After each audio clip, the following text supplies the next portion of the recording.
From the CISO series, it's Cybersecurity Headlines.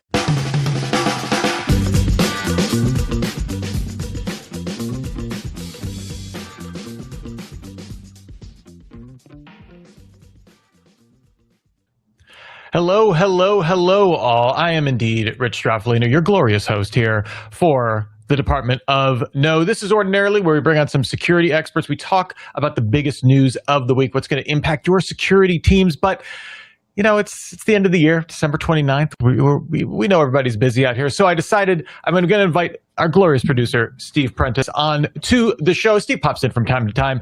He is the crafter of everything that happens on the Department of No. He's truly the alchemist that turns this substance into gold.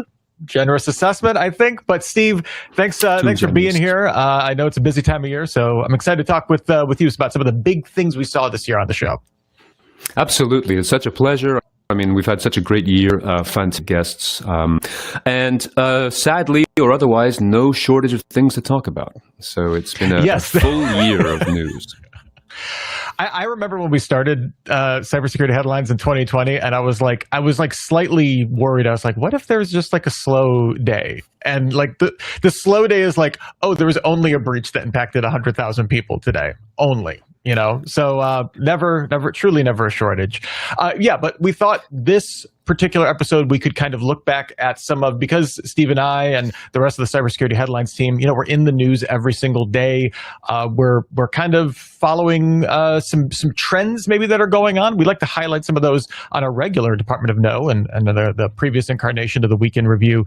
But kind of what kind of struck us this year as particularly unique, some trends, some big stories, and maybe even a prediction for what 2026 will hold. Does that sound good to you, Steve?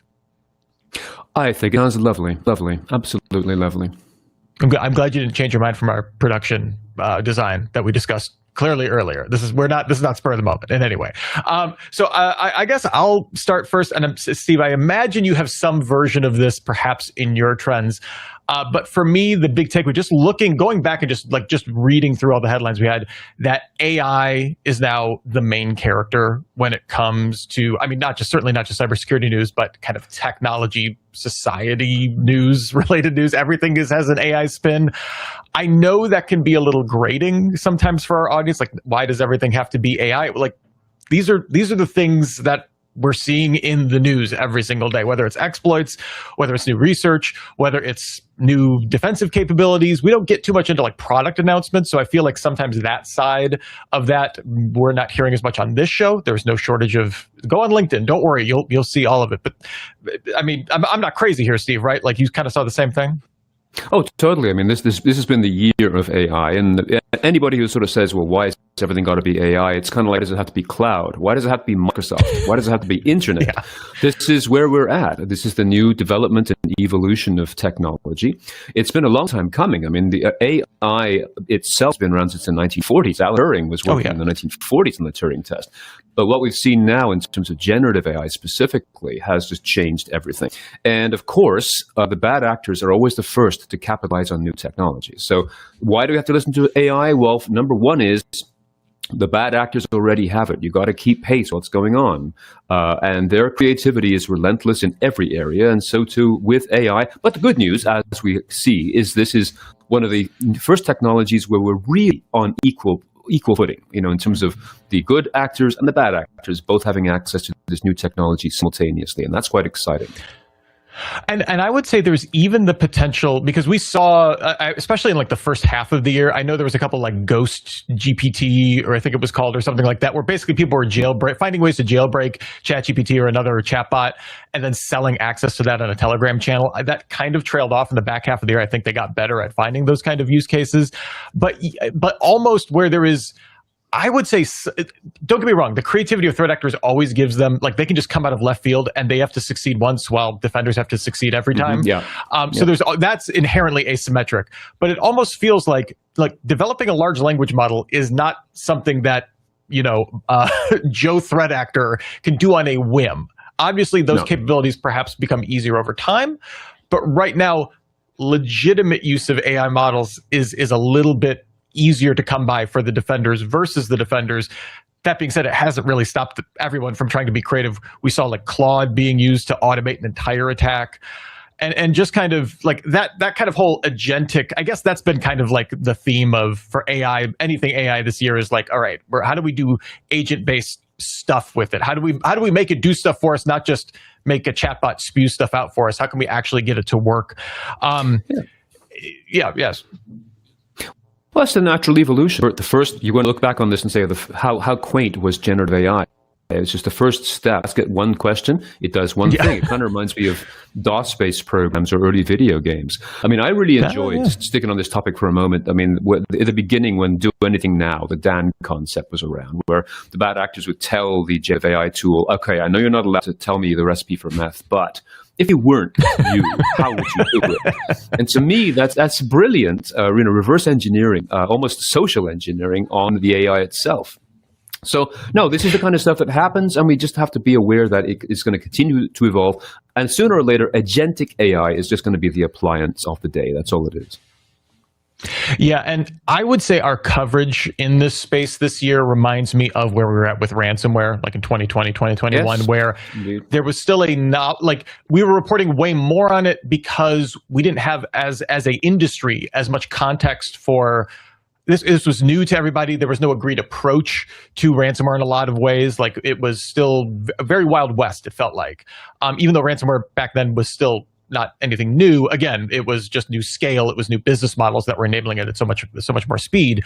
And I feel like we're the same way with AI, where, in a year or two, the bar will be so much higher for this, or it'll be silly. It'll just be like, it'll be like saying they used a computer to serve a website, and it'd be like, why are you needlessly, why are we telling me about the tech stack? There'll be a shared assumption. Sure, an LLM is powering this. Who cares? It's the capability of the tool, or it's the capability of the threat actor.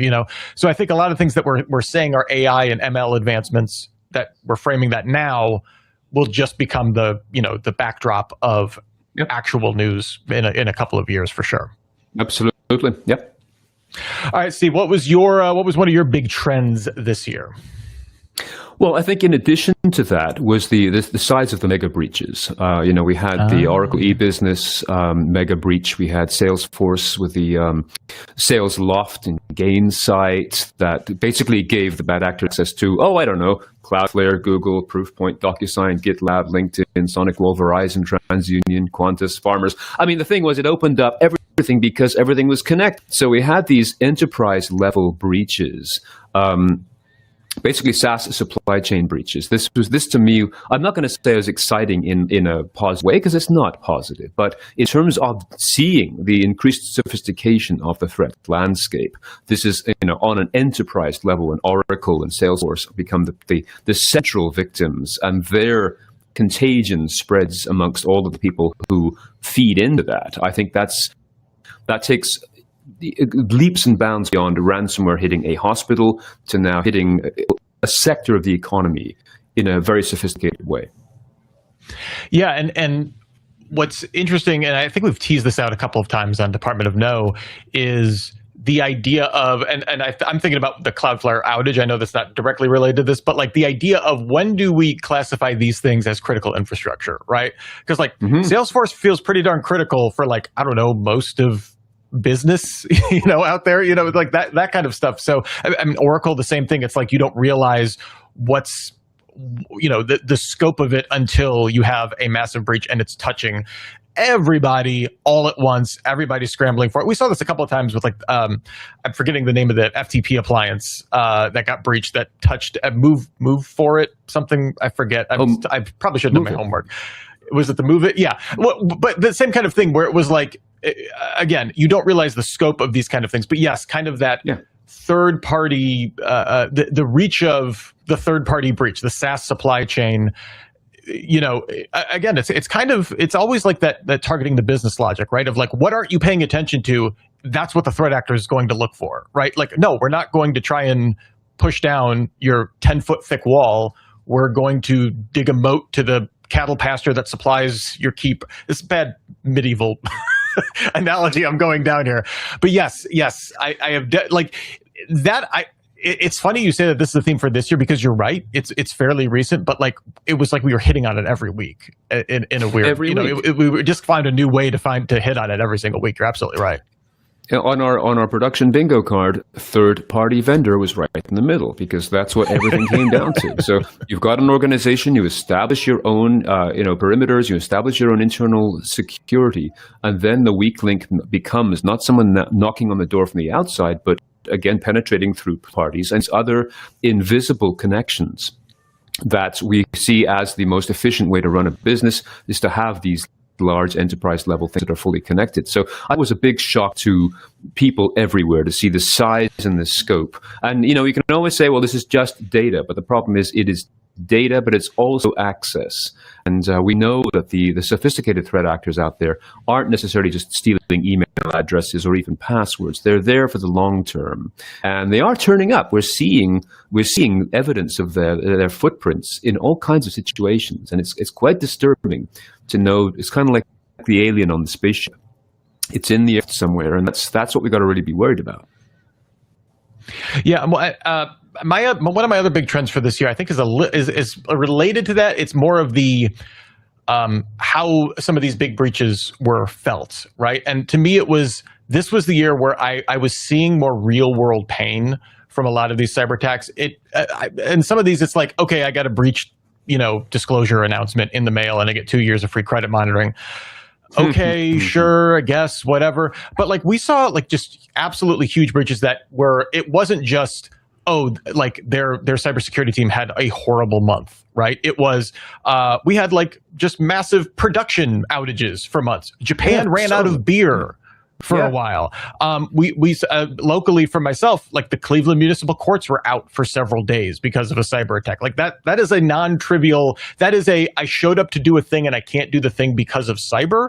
To me, feels new, and it also feels like that became increasingly common throughout the year. Like I was just going back, like I forgot the Power School breach happened at the start of this year. That's not an outage, but like that affected a huge number of parents, myself included.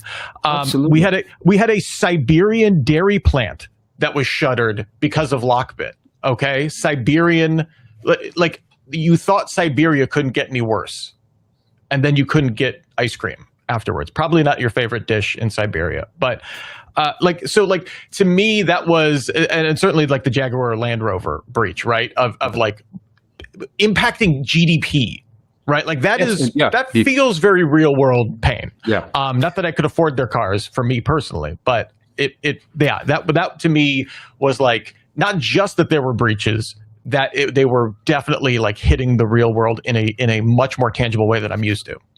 Yeah, and which is a very exciting thing for threat actors to realize it isn't just about money or ransomware, blackmail, or again, data. If you can start to hit the GDP, you've got immense political power now.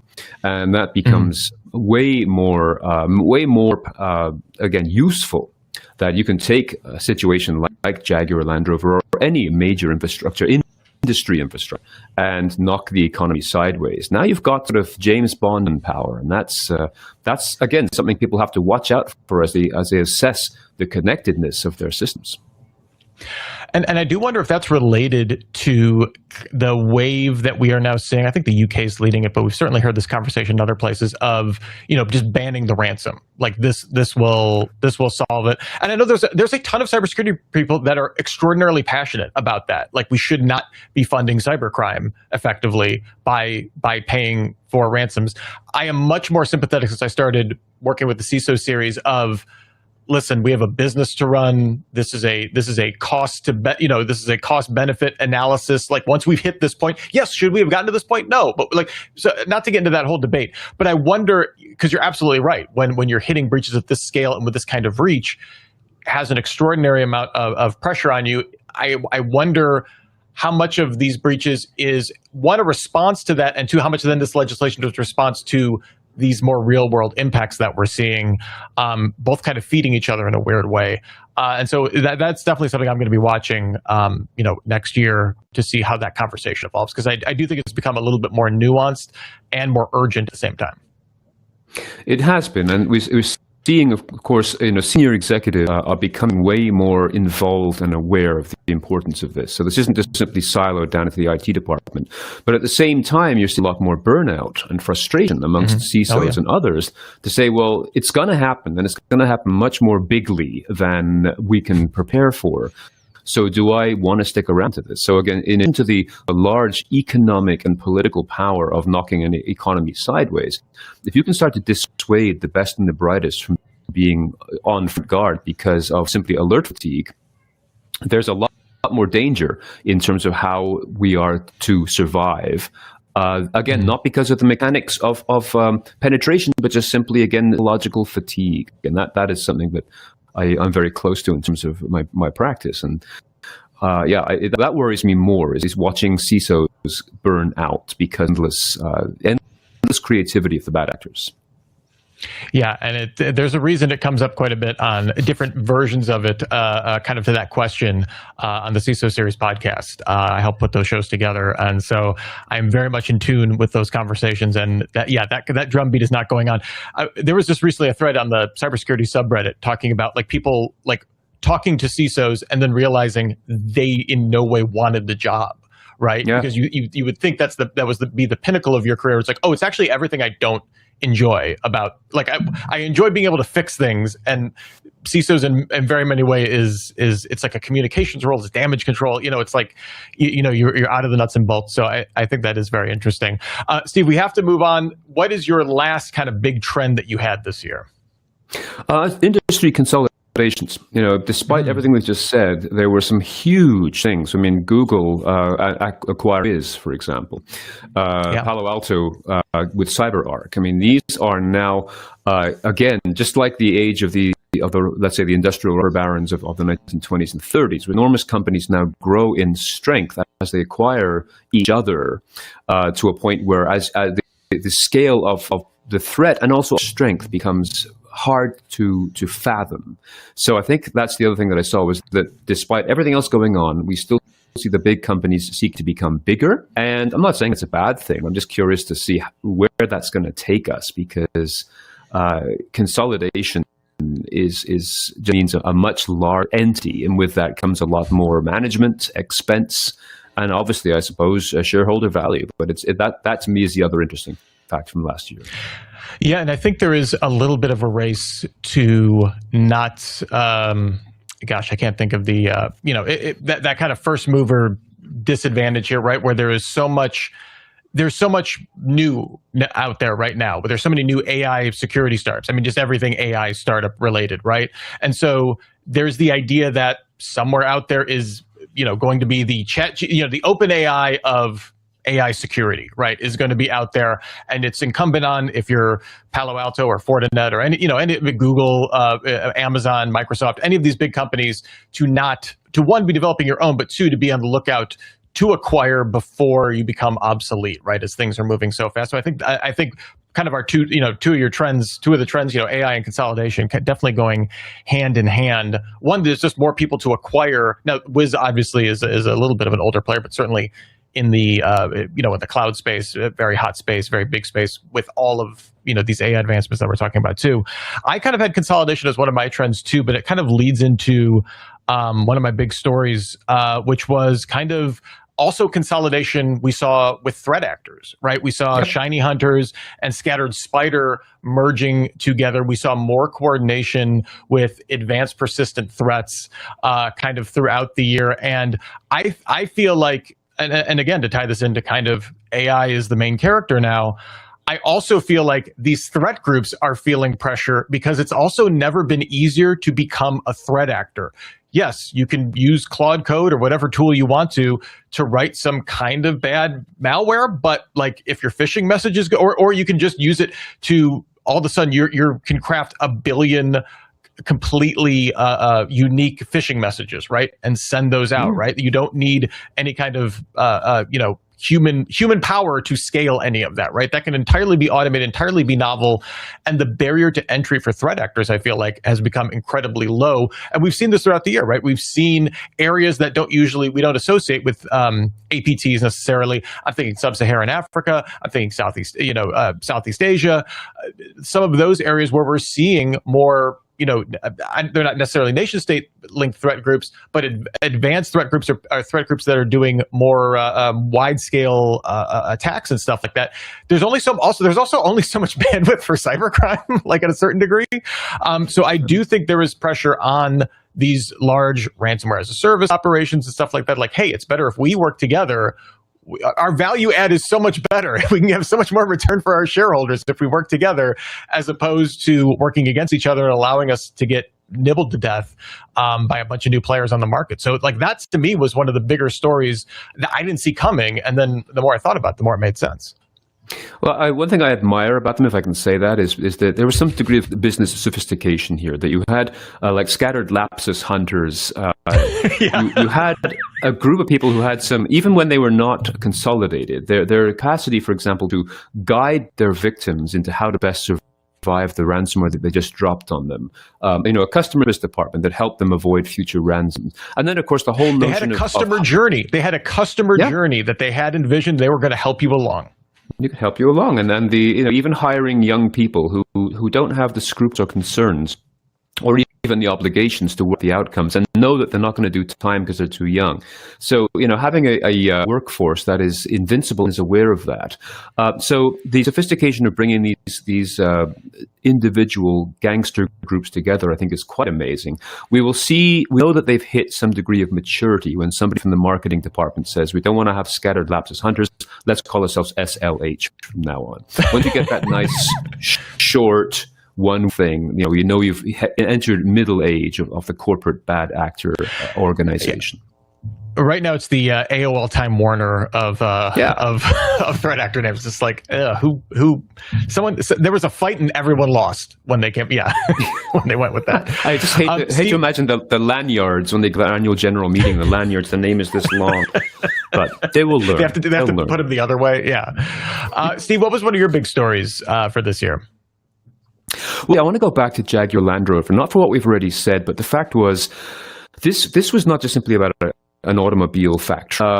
Jaguar Land Rover is owned by Tata in India, and they, in the interest of maximizing everything, quality, output, and of course profit, all of their factories are linked together, so that the system is one big giant mega system across all the factories in the UK and beyond.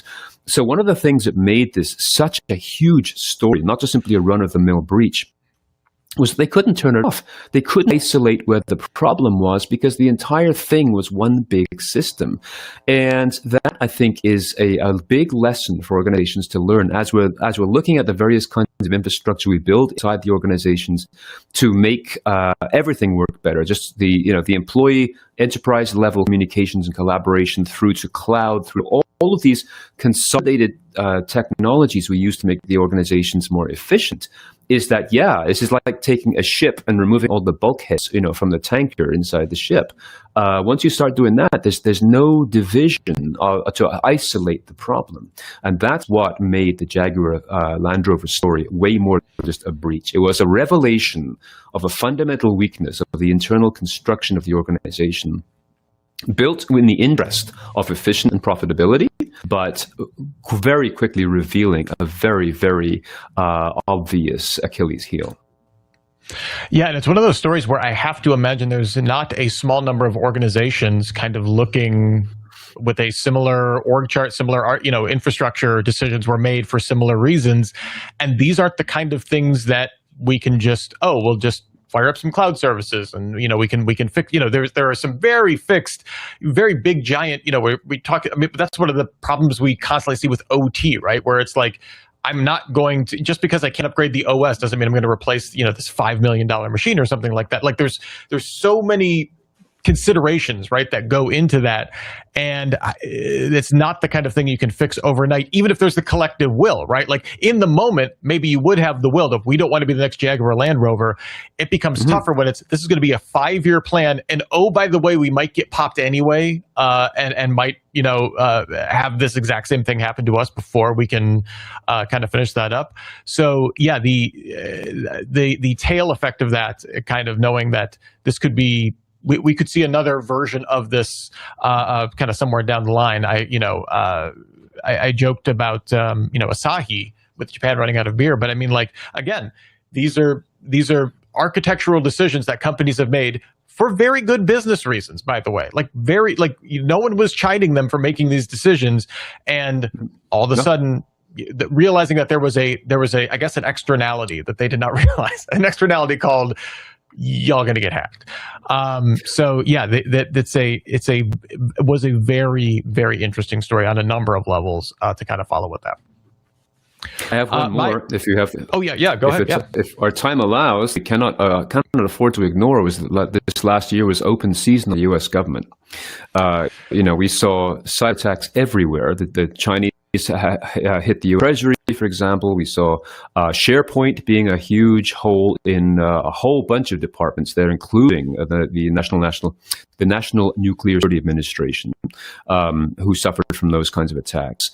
We had Russian hackers stealing sealed records from the U.S. court's filing system, and then we had, without getting political, we still have the issue of unprecedented ransacking of federal databases, which not only caused some significant concern about privacy issues, but since things have moved on and the leader Doge seems to have left, the remaining staff are about being personally liable for the work that they did. So that was a big headache, I think, for the U.S. government together last year.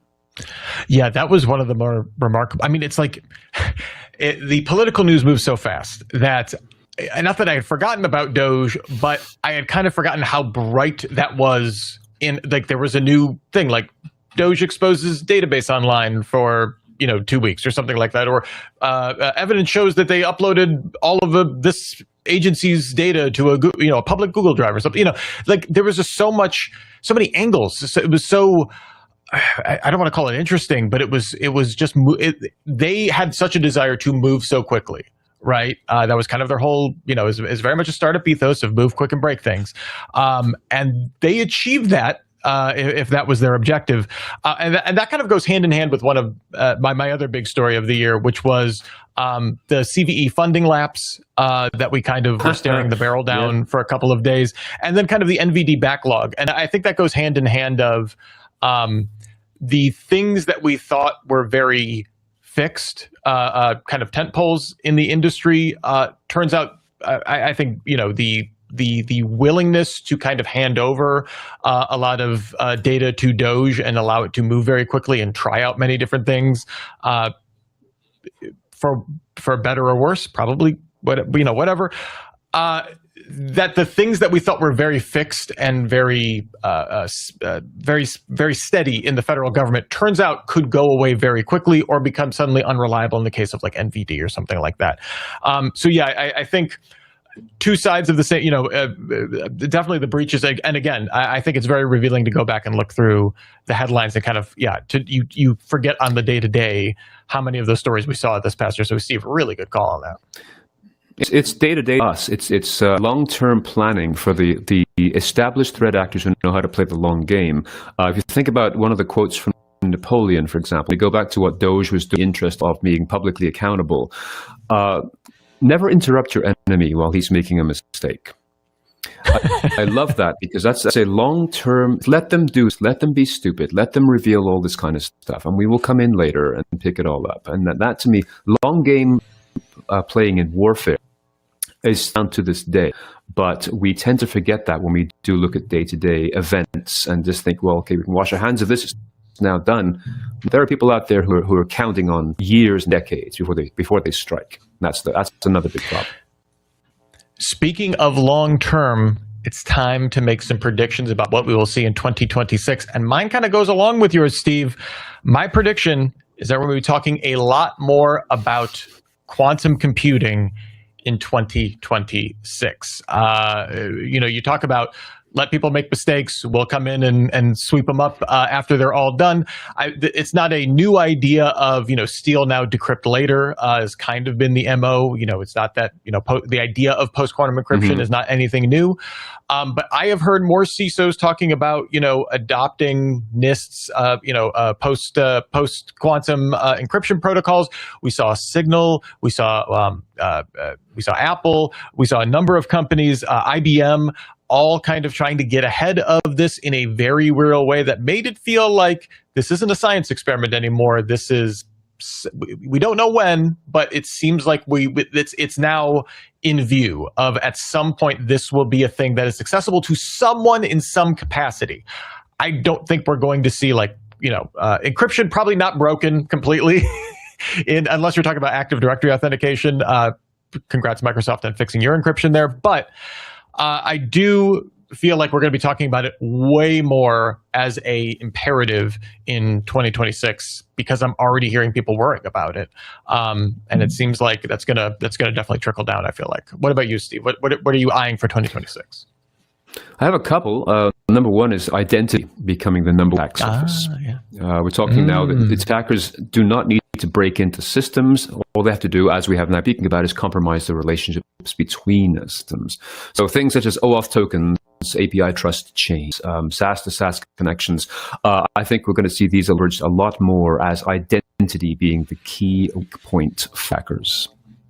I mean, the path has already been set, so I just think that will expand more in the coming year or years. The second one, if I may, is autonomous attacks. Sure. We started talking about AI before, and it is coming interesting to where now these robots are doing the fighting for us on both sides. So we're gonna have more red team and blue team AIs running 24/7 and escalating the war, even having to get out of bed. So I think the autonomous attacks will become a big thing next year as well. Yeah, and that becomes very interesting. We were just talking about this, prepping for I believe the Defense in Depth podcast about on the defender side. It becomes very interesting discussion of even if you can automate something, do you want a human in the loop so that they're at least responsible for someone's responsible for the decision making, right? That's not a burden that threat actors have. So I do think how that evolves and the structures that we put in place so that we don't completely give up on the idea of human agency, I think is super interesting. My other prediction for 2026, this is a little bit more maudlin. We don't get into a ton of acquisition news like the Wiz, like the big giant ones we will talk about on the show, but not the kind of the more maudlin ones. But I think AWS is going to make a big cybersecurity acquisition next year. I don't know who that could be. But I think they don't want to be resting on their laurels. AWS typically doesn't do a lot of acquisitions that they love to invest. I mean, Amazon is very famous for constantly investing in itself, deferring profits for many, many years to keep reinvesting in the company. That being said, I think things are moving so fast. They don't want to be seen as, being late to anything. They really can't afford to, especially Google is picking up steam with the advent of AI and stuff like that. Microsoft not sitting still. So I think AWS will make a big cybersecurity acquisition in 2026. And don't take any financial advice from me is the other thing. So don't take any financial action based on that prediction, please, for the love of God. So Steve, I think we put a button on 2025. What do you think? Yeah, it was an interesting year. It was like the famous Chinese curse, may you live in interesting times. We are living interesting times, and I don't see it ending anytime soon. So I really enjoyed covering these stories with you. And again, I think it'll never get dull, fortunately. No, there will always be new spins and new stuff to talk about. And that's why you should probably come and join us on the Department of No each and every Monday at 4 p.m. Eastern. Yes, I turned that sweet sentiment into a nice big fat plug. But that's what we do at the end of podcasts. But please, we would love it if you could join us live, get involved in the chat. Send us some emails, feedback@csoseries.com. We would love to read some of those on the air if they are germane. If they would just like to be unqualified praise of the show also, we will take those as well. We may not read those on the air. My vanity does know some bounds. But yes, we are really looking forward to bringing you some really fantastic. We've already got Chris on our team is doing some fantastic booking. We've had some great shows to close out 2025. Really looking forward to what we have coming next year. Lots of exciting stuff. So we hope you will join us each and every Monday. Why don't you set a calendar invite? It's the New Year's resolution to yourself. Block out 4 p.m. Eastern every single Monday and join us. We guarantee you won't regret it. That guarantee is not enforceable in any meaningful way, but I will still throw it out there anyway. So Steve, thank you so much for spending a little bit of time here at the end of the year, running through the news of the year. This was a ton of fun, and we'll have to see how our predictions did at the end of 2026. Does that sound like a plan? Absolutely. That sounds great. Love it. All right. Well, from myself, for producer Steve, for all of the reporters with cybersecurity headlines, Lauren and Sarah, who couldn't be here, and I'm going to show out to Sean. Sean, we hope we can have you on the Department of No. We've sometime soon. We're always thinking of you. From all of us, here's wishing you and yours to have a super sparkly New Year. Sparkly day. Cybersecurity headlines are available every weekday. Head to CISOseries.com for the full stories behind the headlines.